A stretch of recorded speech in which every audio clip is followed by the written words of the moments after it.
Okay, Monday edition of the After Show. You got Wink and Justice with you. Wink over here on the East Coast.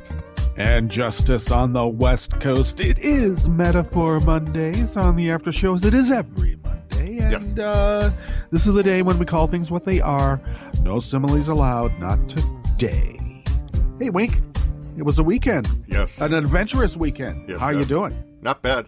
Not bad. It is a bit nippy 47 out there. Sunny, but nippy 47. And it's not going to go up much higher. It's going to go up to about 52, 53. And that's about it for the day. So we're in the fall mode. We're in the October fall mode here, right? And I think maybe later in the week it might get up to like 65. That's about it. Ready to get in the chat, just go to netrootsradio.com, scroll down the bottom of the page, and on the right-hand side of the bottom of the page, there is a link to the chat, so click that and join us there. And, of course, definitely located just to the left of the chat room link. The general location is the Contribute Donate button. Yes. But I got to tell you, it's still the election season. It's not over yet. Oh, yeah. And we're still getting out the vote, and we are tasked. It's part of our prime directive. Yes. And our page is dedicated to get out the votes. Go check that out. Well, here along the banks of the Rogue River Valley of Southern Oregon, it is currently 45 degrees, and we're slated to go to 77. Pretty much going to be in the 70s till Thursday. Well, actually, through the week. Oh. But Thursday and through the weekend, it looks like we have a pretty good rain coming in, which is good. Yeah. I want it. Bring it. So we're for the ecosystem I'm in. We're in our fall mode now too. So so it'll get a little bit cooler here. Just maybe low 70s, mid 70s will probably be about how it will top out. Nights will obviously be a bit cooler. Low 40s, mid to low 40s. Got down to 35 here last night overnight. 35. Well, That's going to happen soon, too. Yep. So, by the end of the month, yep, that's what's going to happen. So you had to work last night, and you missed the first 20 minutes of the I missed most of the debate. I caught the last 20 minutes, and I noticed that the Donald would kind of wander behind Hillary. I just got a kick out of that. I go, what the hell is that about? Yeah, wow. We know exactly. Yeah, we do. We know what it's about. I just got a kick out of it, that's all. I think that we need to speak about this more, just in that what you had missed also, unless you've been able to see clips of it, I'm sure. No, I haven't had a chance. Well, I was going to I'm being rhetorical, so bear with me. Yeah. So you may have read about it, but he he insisted that when he becomes president, he is going to jail Hillary Clinton. Oh, yeah. I did read that. I read that. And the crowd started. Now, of course, the crowd was encouraged not to applaud so that they could move along with the debate and not complain about that. But, boy, there was a roar that started to arise before that was tamped down by the moderators. That they liked the statement or they were against the statement? Because when there's rallies, then the response is like call and response. Then it's lock her up. Lock her up. Oh, man. And to say that is unprecedented is putting it mildly. Yeah. When we use terms like basket of deplorables, meaning that Trump supporters, a lot of them will say, are deplorable. Pretty much, yeah. She was right. I'm sorry, when Pence comes out and says, "Oh, you're calling our supporters who are Americans deplorables," now they're effing neo-Nazis, and get over it. Yep. That's what she's talking about. Yep. Neo-Nazi, misogynist, just goes on and on. So yeah. Trump is deplorable in his own right, but people put him there.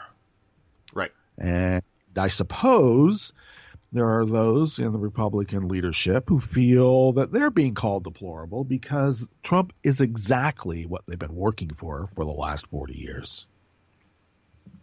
Exactly. I am sorry.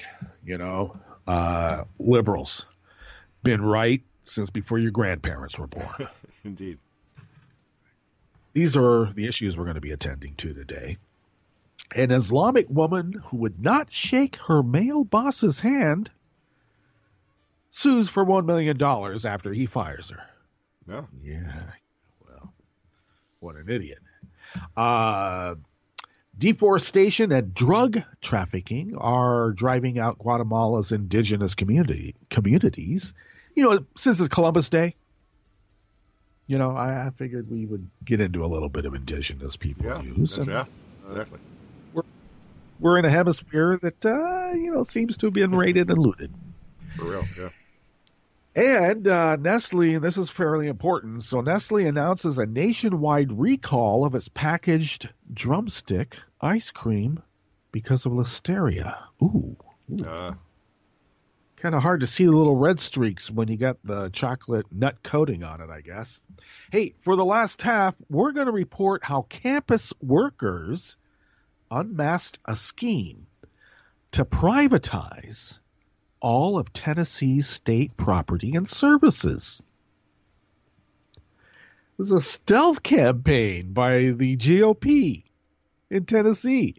Sell every single bit of property, all the universities, and privatize every single bit of service, which means from janitors and campuses, deans at the state university, because now they're private. Yeah. People working at the DMV, let FedEx handle it. Oh, hell yeah. I don't know. Crazy. And, hey, I looked into it. It's pretty amazing. Once you get past the faked entries and bad translations from Russian to English, the WikiLeaks hack of Clinton's speeches are pretty good. Yeah. All that. Plus the Connect, Unite, Act, Daily Codes, community calendar, and more on the after show with that ever so fine fellow on the ever so fine East Coast in upstate New York. And he carries with him an innate East Coastal elitism because that's what the right wing says we are. Yeah. And his name is Weak. And this guy all the way back over here on the West Coast, and I don't need any GOP right winger to tell me I'm elitist. Yeah. I already know. There you go. If it wasn't for the elites, we would never have had the Enlightenment. There you go. There. Yeah. My name is Justice, and we do this 5 days a week for an hour-ish in this time period because, as the great, late Telly Savalas would say, who loves you, baby? Exactly. Okay. Got a haircut the other day. I don't know, I haven't found one yet that can make me look like George Clooney. Come on. Yeah. I thought you guys were like pros. You go to like beautician school more than a cop goes to cop school. Right. Yeah, they do. Yeah. You think you know how to turn me into George Clooney? Damn. Yeah, you'd think so. A little haircut would do it. Yep. You would think. Yep. Apparently not. Yep. I'll always be destined to, look like someone else. I guess that would be me. But you know what? It felt good. Yeah. Felt good. It cleaned up. Man. Nice to get a little haircut now and then, yeah. When I was trying to play football, I had hair down past my shoulders. Because in high school we had to have buzz cuts, right? Yeah. Never got long hair. I think the longest hair I had was when I was running track, and it was long enough I could part it. There you go. Man, that was really long hair. Yep. So by the time I got to college, I said, screw this, so I just let my hair grow out. And it was like, even with my pads, it was past my shoulders, covered up my, the name. Yeah. Yep. I think we had names on our away jerseys. And, but it got so unbearable. We had dark helmets. So, and playing in Southern California, just, in August, September, oh man, sticky hot. So I said, buzz cut. Yep. Back to the buzz. I tried to practice for a while and it was just like, no way. Right. Yeah. I can't believe some guys in the NFL got that long hair like that. It's just, I go, how the hell do you do that? On the other hand, maybe it adds a little bit more padding. Oh, maybe. I don't know. Yeah. Maybe. For me, swimming and going surfing and stuff, long hair was great. But I don't know, putting it under a helmet and sweating, oh God, it just itched. And yeah, it was pretty uncomfortable. Yeah, oh yeah. So on the particularly hot days that were bumping up around 100 and it was smoggy. Those were great days. Oh, my God. Okay, this first story is out of the Oregonian, and it is by Amy Green, an Islamic woman of faith who was hired as a case manager at Cascadia Behavioral Health Care, has filed a $1 million lawsuit against her former employer, claiming she was fired after she refused to shake the hand of a male boss, wore a headscarf on the job, and asked time to pray during the work day. I've been in companies where, like at breaks, beginning of the day, everybody's in a prayer circle, hold hands, say their little thing. Then we would have these itinerant preachers come in during lunchtime. So, after you went to the roach coach and stuff, then you brought your greasy food back, and then the itinerant preacher would sermonize at you. Oh yeah. They stand up and first you prayed over your food. Then the itinerant preacher would do the thing. And then everybody would stand up in a circle and pray again. Then you go back to work. Then the afternoon break, everybody stood around after they went to the bathroom and did their little prayer, then went back to work. So I'm just saying, there was a lot of praying during the workday at a lot of jobs I worked at. Oh yeah. Oh, except the little prayer circle always summed up in His name, Jesus, thy God, Amen. Yeah. Oh, yeah. Then I guess it was okay. All right.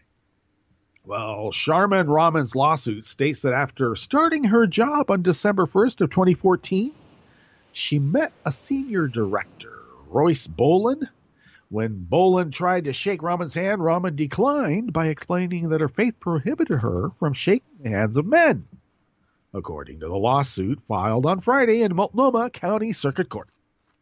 Afterward, a female employee questioned her about it, allegedly saying, "I was told that you did not shake Royce's hand. Did you know that he's our boss?" Okay. Suit states that Rahman responded, "Yes, but that doesn't change things. I still can't shake his hand." Wow. A spokesperson for Cascadia Behavioral Health Care couldn't immediately be reached for comment on the lawsuit. Well, filed on Friday. Monday, they hadn't gotten into the office yet. Makes sense. The nonprofit employs 900 people in the Portland area and greater Willamette Valley. It offers assistance to about 15,000 people each year who are homeless or have problems with addictions or mental health.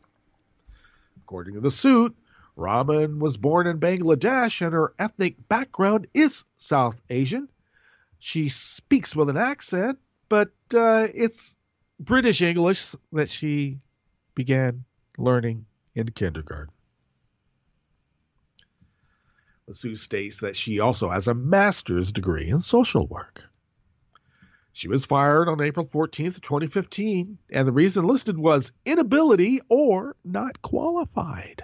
The suit states Rahman was given no warnings about her performance and had not been disciplined before her firing, according to the suit.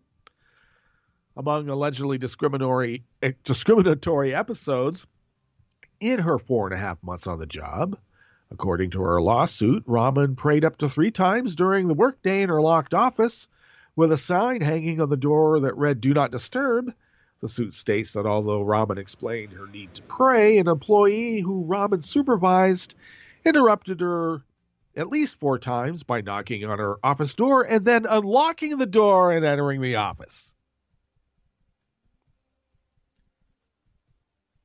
I got to tell you, I wouldn't be unlocking my supervisor's door and just going into their office. It doesn't make any sense to me.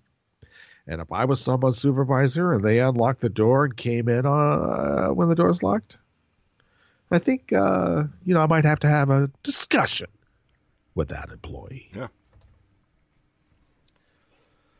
At least twice, Rahman's supervisor asked her about whether the head and neck scarves she wore posed a safety problem because a client could pull on the scarf. Robin responded by saying no one had ever touched her scarves before. Robin's supervisor offended her several times by watching her while she ate traditional foods from Bangladesh for lunch. The supervisor derisively said, "What is it that you are eating?" I actually worked at another place where, I call them like cultural food phobias. People are accustomed to the way that their food smells and everything else just stinks. That Indian food, it stinks, or that Korean food, it stinks. And I will say, there were, people come from other countries, say, wow, your food kind of stinks, It's because we're accustomed to, that which we eat the most. But usually in an enlightened, diverse. Now, we're talking Portland, right? Now, I know it's one of the whitest cities in America, but, there's a strong Japanese community, been there forever, okay? I mean, really, about as long as, the loggers who say they were the first that came. Right. For the loggers to get there, they had to have the Japanese and Chinese building everything, okay? Just saying. Strong German community. Well, yeah, okay, that's white. But I'm just saying that, there's a lot of ethnic diversity in terms of culinary experiences. But one of the first ways to be discriminatory, and I got to say racist, is start dissing other people's food. It's the easiest. Although Raman wasn't told her accent was a problem when she was hired because she speaks in a British accent. Raman's supervisor and another employee parroted the way she spoke English, prompting her to cry, the suit states. One of them expressed surprise. She went to Portland State University and told her she should go back to school to learn English. Now, I got to tell you, there's a town south of Portland. I don't know, maybe 20 miles south of Portland. Now, you look at the city sign. Now, we were required to take Spanish one semester from the time I moved to California in the summer before fifth grade, and then all the way through junior high, and then foreign languages were then an elective. No, well, I had an elective, but we were required to speak Spanish. Then you could, like, in junior high, you could take another language too. Yep, exactly. And then in high school, it's all elective. So you looked at the street, the city sign, and it says Buena Vista. Buena Vista.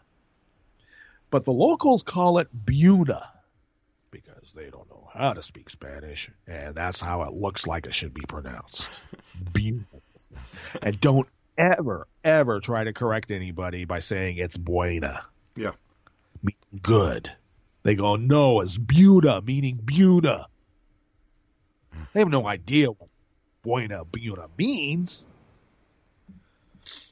So when someone tells me that you should go back to school and learn English, I go, okay, yeah, well, how about that Spanish? I don't know. Maybe that's a bad example, but I'm just saying. Or I think probably a better example would be anybody who says that someone should go learn English, probably can't tell you where the past participle is in a sentence. There you go. Yeah. There's that. And Raman's supervisor and another employee told her that she wasn't able to keep up to date with technology because of her age. That's patently illegal. You can't be age discrimination. She should be suing on age discrimination too. Yeah, that would, yeah. Except, I kind of looked into it. She's not much older than 30-something. Yeah, okay, there you go. Well, the suit says the pair mocked her because she typed with an index finger. The hunt peg method. Now, there's some people, I know well-known, successful writers. They're quick, but they type with two fingers. That's it. Yep, that would be me. Some people that do that. I'm not going to hold it against them. No. That was another thing, too. When we were in junior high, we were required to take a typing class, too. Yeah, I So, took one too, and for whatever reason, it never stuck. like that. Yeah. That method always had fairly terrible handwriting. Yep. And so all my reports, all my papers were typed. Yep. And essentially learn how to type at an early age. And I try to use all the fingers. There you go. Yeah. And the thumbs. Why not? Yeah. If you can do it, go do it. Finally, the suit states Raman's supervisor would smoke during walk and talk meetings, despite Raman asking her not to and requesting reasonable accommodation for her asthma. Okay, Raman is claiming not only religious discrimination, but discrimination based on her ethnicity, national origin, and disability of asthma. The suit seeks up to $500,000 in non-economic for humiliation, anxiety, and distress, and another $500,000 for economic damages that include past and future lost wages and benefits. And she also wants her job back. Well, I guess.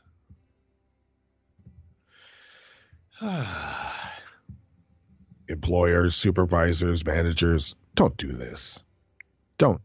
Just don't. Okay, this next article is from Esther Yushi Lei from Think Progress. On the second Monday of October every year, millions of Americans living in the United States mark the anniversary of the federally recognized Columbus Day, in honor of the Italian explorer Christopher Columbus. But because his arrival ushered in murder and oppression of indigenous peoples in the Americas, activists have attempted to replace his namesake holiday with Indigenous Peoples Day. Although Indigenous Peoples Day first created in 1977 at a UN-sponsored conference, ooh, wow, Jade Helm, buddy.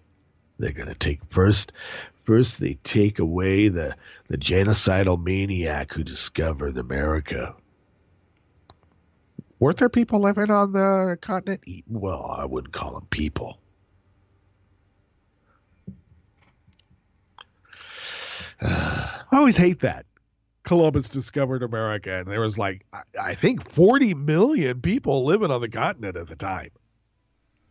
Yeah, exactly. Yeah. Maybe that's too much, but I mean, there were tens of millions of people living on the continent, and some white guy from Italy discovered it.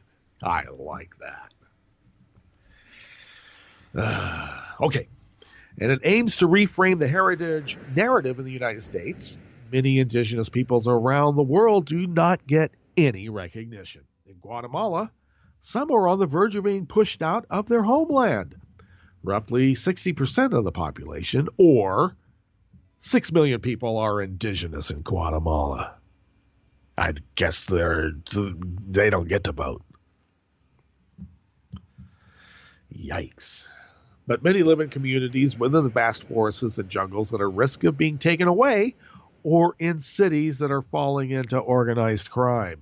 Some key community members, Mayan descendants with roots as far back as 2000 BC, live in the highland Ixelmaya municipality of Nabaj, where they are actively protesting logging companies exploiting timber on private lands. We went to the government bodies and issued statements asking to cease extending licenses for the exploitation of forests. Katie Terraza, the communications representative for the indigenous authorities in Najab, told Waging Nonviolence last month. They told us that they are sowing new trees, but how long will it take for those trees to grow to the same size as the trees that were there before? I don't know, a couple hundred years. Don't worry. About 40% of Guatemala is covered by forests, making illegal logging a widespread issue that threatens the livelihoods of marginalized people who rely on the forest for their daily lives. Well, there was tens of millions of people that relied upon roaming herds of buffalo. Let's get rid of them.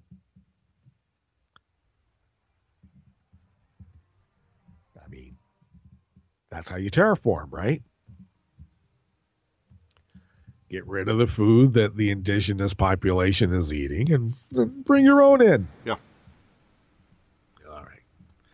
By law, loggers are issued permits through the municipal mayor's offices, and operations cannot exceed 10 cubic meters every year. The government has provided 5.2 million acres of land or concessions areas for indigenous communities like the Quiche to take care of, but the areas controlled by the government undergo the most deforestation. In 2011, Guatemalan environmental police went into the San Miguel forest and counted 50 pickup trucks leaving with logs and wood, roughly equal to 30 medium-sized trees. Timber companies aren't the only ones contributing to the deforestation efforts, however. Drug traffickers have cleared large swaths of forest to lay down airplane landing strips and roads, and that's to haul through the drugs. By one estimate, the narco-led deforestation rate in some parts of Guatemala was about 10% annually. See, that's the problem when you got these, clandestine, rogue, private pharmaceutical distributors. They don't really care about, chemicals on their wares, for instance. No.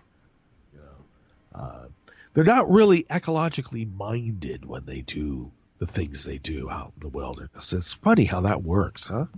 Indeed. Okay.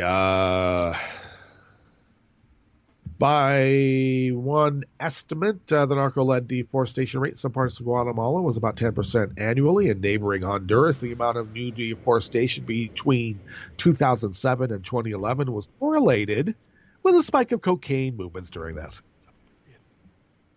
Okay.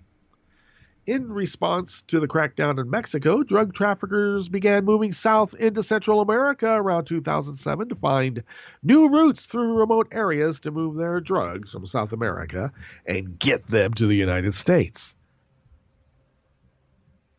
I don't know if you heard the sniffling, but Trump was doing that again last night. Now, some people think it's cocaine.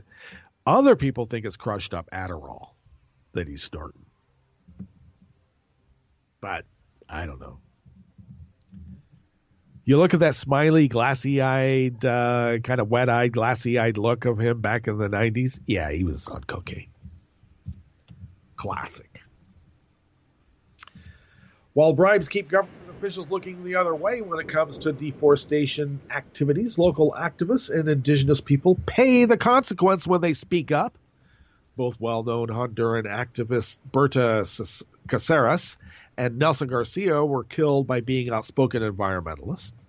Global Witness reported that at least 116 environmental activists were murdered in 2014 alone. Wow. Don't ask your neighbor, or don't suggest to your neighbor, to pick up their trash. That might make you an environmental activist and the next thing to communism. Kill them! You want us to have clean water? What kind of commie are you?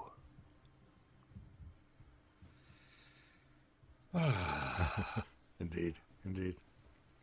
Within the region, kidnappings and extortion also happen to indigenous people who may not have the economic ability to pay up, leaving parents to instead use their finite resources to pay human smugglers to get their children to the U.S. away from the crime.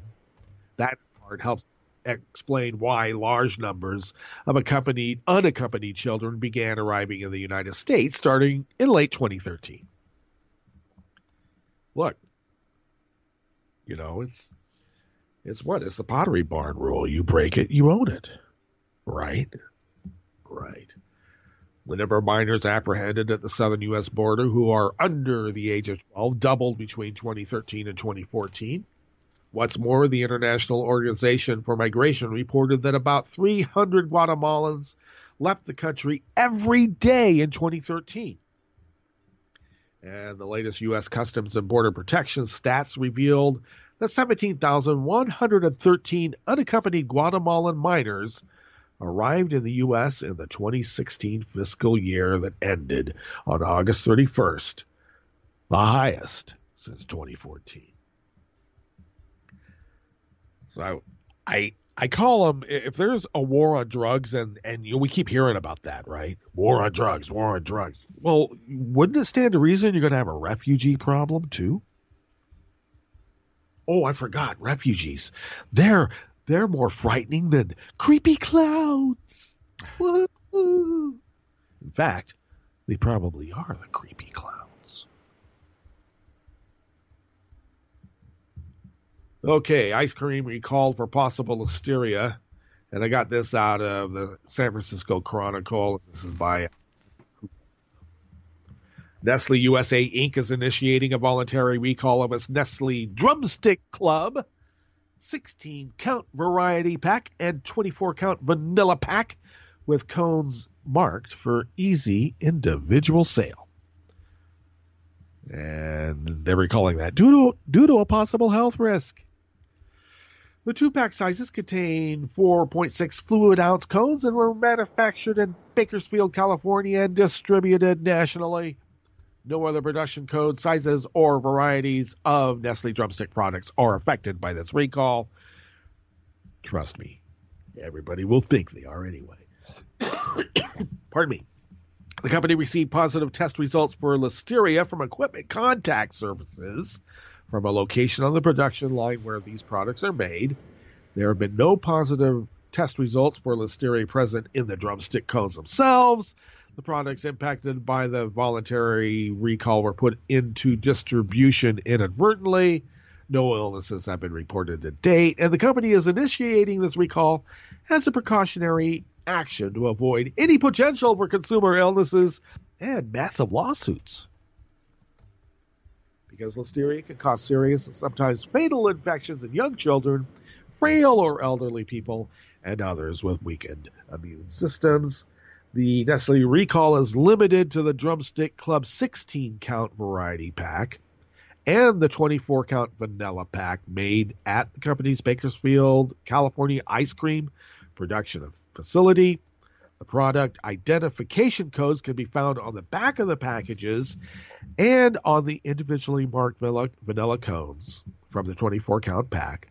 The 2 packs being recalled carry distinct UPC codes as well as best before date and production code. And there is a link to the list of codes, and that is in my show diary and notes, so go check that out. Okay, let's get into our Jim Hightower break, and we'll come back, go through the Connect, Unite, Act Daily Codes community calendar, and a little bit of last half guffawing. Yeah, let's do it. All right, you're listening to The Average Show with Wink and Justice on Netroots Radio, and we will be right back. The media establishment has labeled Donald Trump a populist, endorsing his absurd assertion that while he might be a billionaire, he'll be our billionaire, fighting for us commoners. I'm not telling anyone how to vote, and I certainly understand the inclination to grab the biggest stick you can find to whack the bejesus out of those political and corporate elites holding you and your family down. And Trump has sold himself as the biggest, baddest stick around. But I am here to say, don't be a sucker. There's not a single populist muscle in Donnie's whole plutocratic body. He'll sell out wage earners, small business people, and anyone else to serve his own needs or whims, as his lifelong record, as opposed to his recent rhetoric, reveals. Donnie learned to be self-serving from his father, Fred, who became a millionaire by getting federal housing subsidies to build apartment buildings in New York City. Then, as landlord, he flagrantly discriminated against black people trying to rent an apartment. One of Fred's tenants was none other than Woody Guthrie, who was so appalled by Daddy Trump's greed and racism that he wrote songs denouncing him. The Donald not only inherited Fred's fortune, but also his business ethics, including engaging in wage theft, outsourcing his expensive Trump-branded products to such low-wage countries as China and Vietnam, and illegally using and underpaying undocumented immigrants to build his luxury projects. Also, he's been sued hundreds of times for stiffing cabinet makers, plumbers, and other small business suppliers. This is Jim Hightower saying, Donald J. Trump is a swaggering son of privilege who has never been on the side of working people and most certainly would not be a populist president. To the contrary, in his heart, mind, and his whole being, he's nothing but a Trumpist of, by, and for himself. Need an antidote to the progressive blues? Want some good news about how grassroots folks are rebelling against the corporate powers and winning? Well, here's an easy-to-swallow pill for you, the Hightower Lowdown. Hightower's monthly newsletter will give you the lowdown, even as it lifts you up. It's 4 pages a month, jam-packed with facts you can use, actions you can take, and Jim's own Texas humor, all for only $15 a year. To become a lowdowner, go to hightowerlowdown.org. Powered by Unity Networks. You are listening to networksradio.com. Please hang up and try again.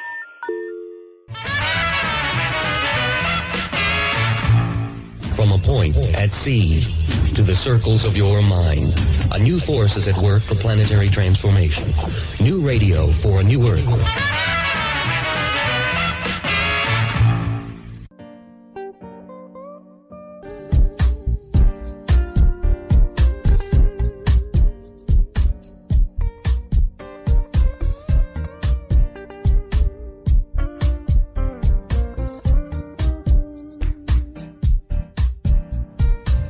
Okay, we're back. Indeed, we are back, and thank you for sticking with us. This is the after show of Wink and Justice. Justice here along the banks of the Rogue River in the Rogue River Valley of Southern Oregon on the west coast. Wink is in upstate New York 21 on the east coast. And the rest of our crew, for our purposes, are the ethereal creatures who reside in the cloud, whose advanced intergalactic technical abilities allow Networks Radio, and thus by extension the after show, to span the globe, the universe, and beyond. Heck yeah. I'm serious. We're going to get into a deep discussion about whether there is a beyond of the universe. There you go. But I always liked it. I always liked Have to bring on Dark Side, I think, from yeah, Coast. exactly. Stay up late at night and watch those science fiction movies. Indeed. Okay, today's Connect, Unite, Act Daily Codes community calendar is facilitated, as it is every Monday, by Chi-Town Kev. And his announcement is save the date, 11/19, because there's going to be a holiday party. Yeah. But the question is genealogical research, and have you done anything about establishing your family tree and things like that? So, Yeah. have your family ever done a study? I have not on myself, but my sister has done some of that. She checks, with the whatever that online thing is, and yeah, she's done some of that kind of stuff. Yeah. We're on my dad's side of the family. It's much more. Well, I can't even say that because on my mom's side of the family, there's quite a bit of family history that's actually written down and chronicled. And of course, on my dad's side of the family, they have a pretty extensive and comprehensive family tree. It was such that to name my son Israel, I had to get an okay of sorts from my dad's side of the family, because that is a name that's an honorific that is somewhat bestowed, rather than you get the choice about it. Right. But when I expressed interest in it, the family said yes. So my son was named Israel because of that, and in honor of my dad and his lineage. Now, on my mom's side of the family is great. I mean, there's some diaries, several of, the women in the family went to Vassar and Vanderbilt. And so, they publish actual, tomes that integrated, whether it be fiction or otherwise, integrated elements of family experience. And, so my great Aunt Mabel, she would have been my great Aunt Mabel. She lived to be almost 103 and came over on a covered wagon. And she was married when she started off. This is a great story of the family. She was married when she started off, and then eventually they fell apart on the trail. So then she took up with another guy and kicked him out along the trail. And wow. I remember we were at this big family reunion, she's sitting in the big matriarch chair. And I asked her, I was probably high school at the time. I asked her, how come did you kick these guys out? And she just looked at me and said in a matter-of-fact way, those fellers were not up to snuff. There you go. Yeah. So I figured, If you want to attract and keep a good woman, you got to be up to snuff. That's it.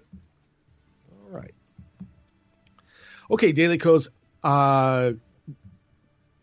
Cossacks from Asheville are going to be meeting up on Monday, October 24th from 12 to 6 p.m. in Asheville at the White Duck Taco, located at 12 Biltmore Avenue. And there's a parking garage nearby. And also a link to add your name at the Connect Unite Act Daily Co's Community Diary. Randall is normally the point person on this. Go put your name on that. And then, of course, save this date. Saturday, November 19th, San Francisco Cossacks are going to have a holiday party in the wine country in the town of Windsor. And they got to do this after I've moved from the Bay Area to Oregon. Thank you very much. Yeah. Well, I'll try to make it down. And actually, at Super Secret Daily Coast headquarters, there's always a big, bash for the holiday. Heck yeah. I might get up for that. Maybe. We'll see. All right. That is your Connect Unite Act Daily Coast community calendar for the 10th day of the 10th month of 2016. Yeah. Cool. Getting there. It's getting along, that's for sure. Yeah, it hit 35 last night, overnight low of 35 degrees. I said, well, it's starting to look like October here. So. Only the 10th of October, and they're already clearing out the Halloween candy and putting in Thanksgiving stuff. Oh, yeah. What the hell? Yeah, they're getting out the Halloween. I better get down and get some of that Halloween candy before it's Yeah, you almost got to go this week or it won't be there. Yep. Unbelievable. It is. I don't know. They were doing Thanksgiving stuff in August. Yeah. It's like, let's just bypass Halloween. It's weird. It is. That's crazy. Okay, this article is by Melanie Barron and Jeffrey Lichtenstein, writing for Portside, a local publication in Tennessee, but I got it from Alternet. Every state has a procurement office. Have you checked what yours is up to? In Tennessee, it was through this office, charged with overseeing the state's purchases and contracts, that Republican Governor Bill Haslam concocted the biggest privatization scheme you've never heard of. And he would have gotten away with it, too, if it weren't for a tough campus workers union that discovered his plans and launched a raucous fight. Haslam, with a net worth of $2 billion, is America's richest elected politician. His family owns the Pilot Flying J train and truck stops. I've seen those. I'm not going into them. In 2014, he began taking quiet steps to outsource more than 10,000 state workers. Several well-paid consultants joined his administration, including one who gets paid more per hour than any other state employee. They began work in the little-known, slickly titled Office of Customer-Focused Government.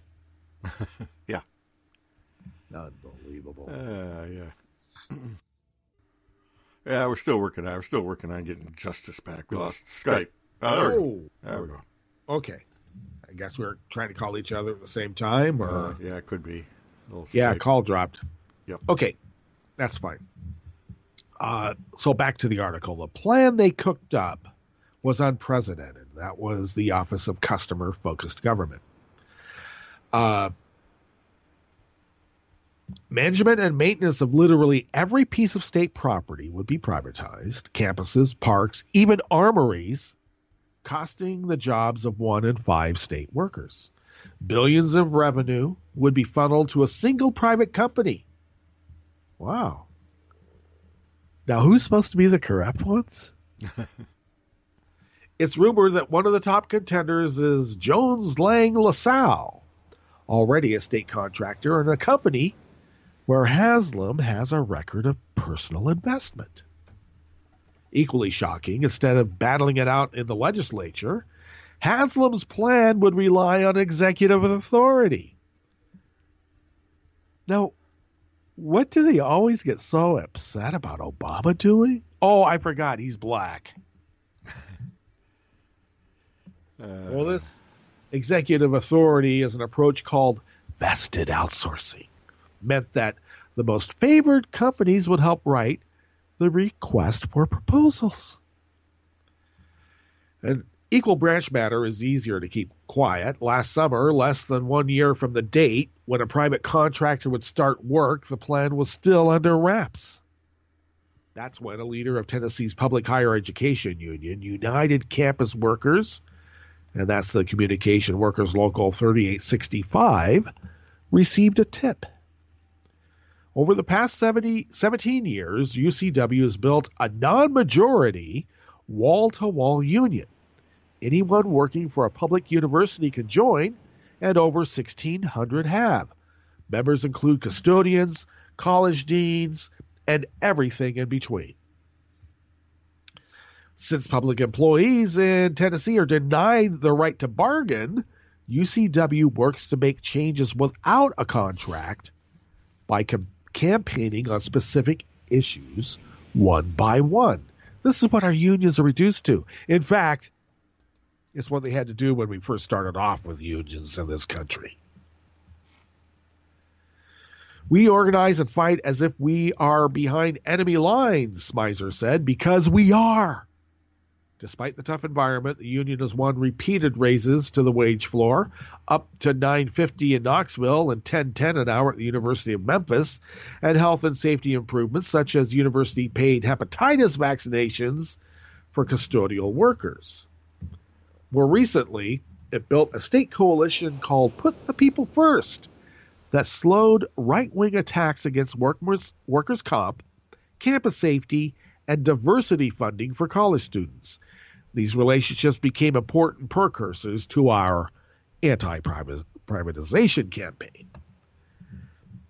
As soon as UCW heard about the privatization scheme in August of 2015, it leaked the plan to the press and launched a campaign called Tennessee is Not for Sale. A town hall phone call for members attracted hundreds of participants. Days later, 200 workers, students, and community allies lined the main avenue that cuts across the flagship campus in Knoxville. The union brought some signs and banners, but the best ones came from facility workers who showed up to the Thursday afternoon rally in uniform. Of all the workers on campus, we found facilities workers to be some of the toughest to organize. They cover a variety of shops, carpentry, air conditioning, electrical, painting, custodial, housekeeping, and clerical and administrative support staff. They tend to be a tight-knit group and sometimes insular. But this crisis inspired record numbers of facilities workers to mobilize and many to join the union. Excitement for the rally fueled more actions across the state as images of the protests circulated on Facebook and in the news. Members held signs on university sidewalks in Memphis and Johnson City. Sympathetic lawmakers did a fact-finding tour visiting campuses in Knoxville and Chattanooga where they invited workers to speak on panels about the governor's scheme. A paper and online petition drew 6,000 signatures. At every opportunity, members confronted the governor personally and posted the videos on social media.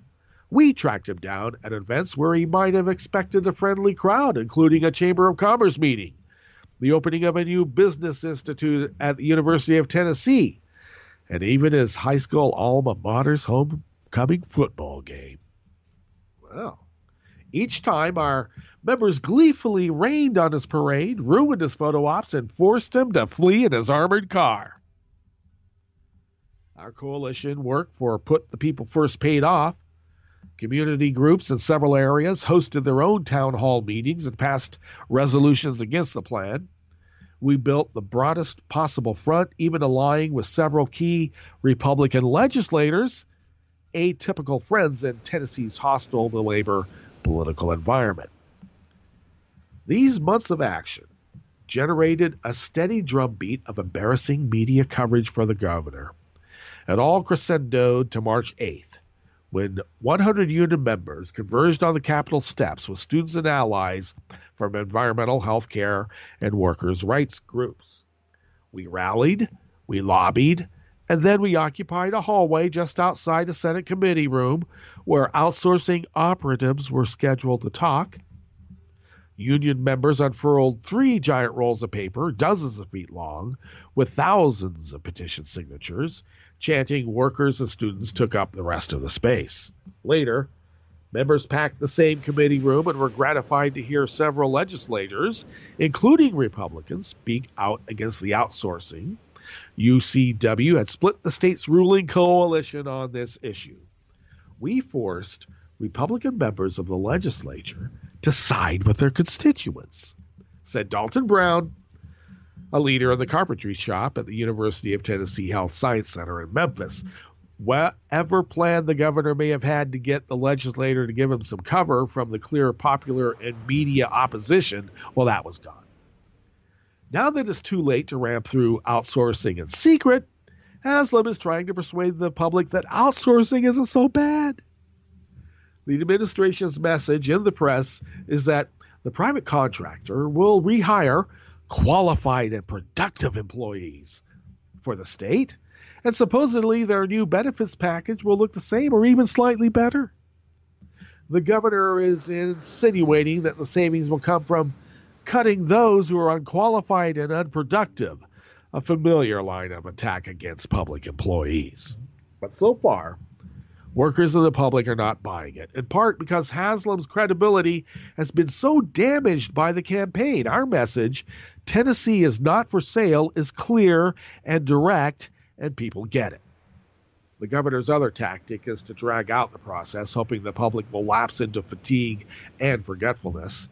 Originally, the outsourcing would have been implemented already in July. Now the contract is expected to be signed next February, and implementation could begin as soon as March. But the union's going to stick to their guns, Wink. So they've still got a fight on their hands. Oh, yeah. But isn't it interesting how the antiseptic of sunshine seems to cleanse the process? How about that? Yeah. And how much they want to avoid sunshine? Oh, yeah. Okay. You want to do that, yeah. Okay, this last story is Out of Crooks and Liars by Shelley P.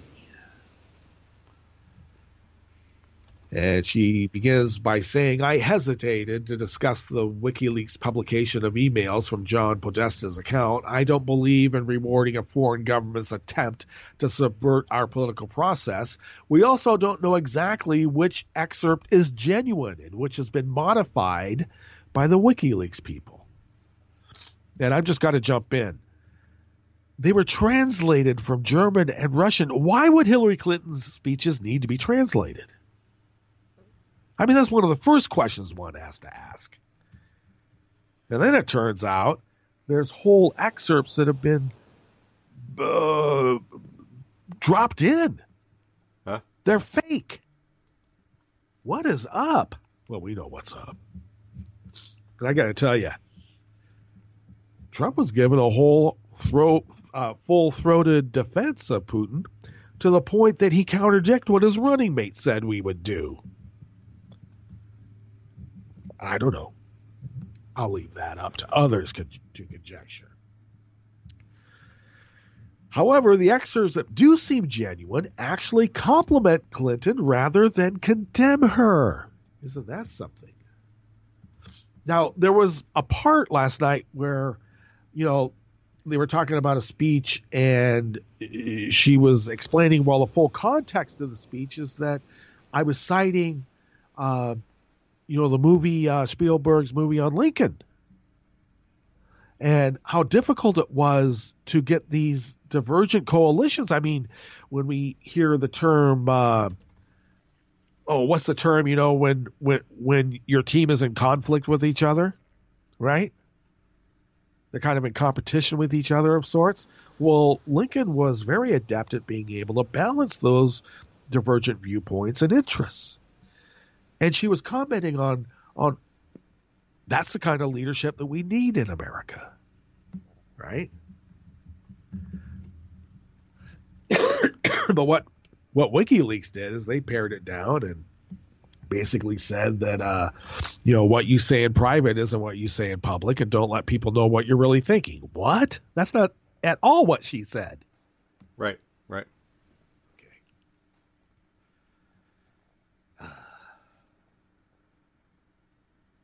An example of a positive excerpt is the widely quoted one from the speech that Clinton gave to Banco Itaú, a Brazilian bank. But in a 2013 speech, Clinton told an audience that her dream is a hemispheric common market with open trade and open borders sometime in the future, with energy that is as green and sustainable as we can get it, powering growth and opportunity for everyone in this hemisphere. I want this future. It's a future without borders, where the people see themselves as citizens of the planet. And as citizens of the planet, we are aware we have a responsibility as a whole to the planet. That includes using green, sustainable energy, as well as ensuring each individual has the opportunity to achieve their truest potential. How on earth could anyone see that as bad? Well, they clung to this open border part. Oh, well, she wants terrorists to come in. No, she's talking about trade, you idiot. Whatever our feelings about NAFTA and TPP, we are part of a global whole. We can no more close our borders to all trade than we can deny access for those fleeing oppression and death. Well, of course. And then there's the public-private thing that I was alluding to here. During a talk before the National Multi-Housing Council in 2013, she talked about the need to keep political negotiations secret, for instance, citing the example of Abraham Lincoln's wheeling and dealing to get the 13th Amendment passed. I mean, politics is like sausage being made, she said. It is unsavory, and it always has been that way, but we usually end up where we need to be. But if everybody's watching, all the backroom discussions and the deals, then people will get a little nervous, to say the least. So you need both a public and a private position. You say backroom deal, and this is Shelley P. now. You say backroom deal, I say compromise among parties representing different interests. Do people really think that there's not a lot of give and take behind the scenes when it comes to getting legislation passed? Or is it a case that people want Congress to be less effective than it already is? We may think our side is the winning side, and what we want should be what every American wants, but we're an odd mix of non-overlapping parts. Sometimes to get something we really want, we have to give up something we don't consider as important. This isn't cheating, selling out, or betraying our ideals. This is the reality of a free and open political system.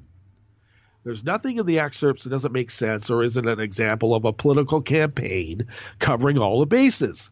There's certainly nothing in the excerpts to equal a man bragging about his celebrity-enabled sexual assaults.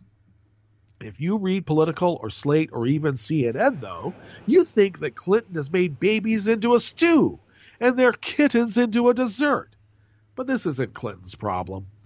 This is a problem with Political and Slate and CNN, and I will add, taking on badly translated excerpts and fake ones at that. All right. Okay, we better get out of here, Wink. We're at the end of our time here for this hour-ish, but stay tuned for the rest of the day. We got, of course, some fantastic content coming up throughout the day. I can't wait to hear what Hartman and Randy Rhodes has to say about that. So stay tuned for those shows. They're coming up right away. Like I said, stay listening to Netroots Radio 24/7, 365. And why? Well, because who loves you, baby? Okay, Wink, I will see you on the other side. All right. We're out.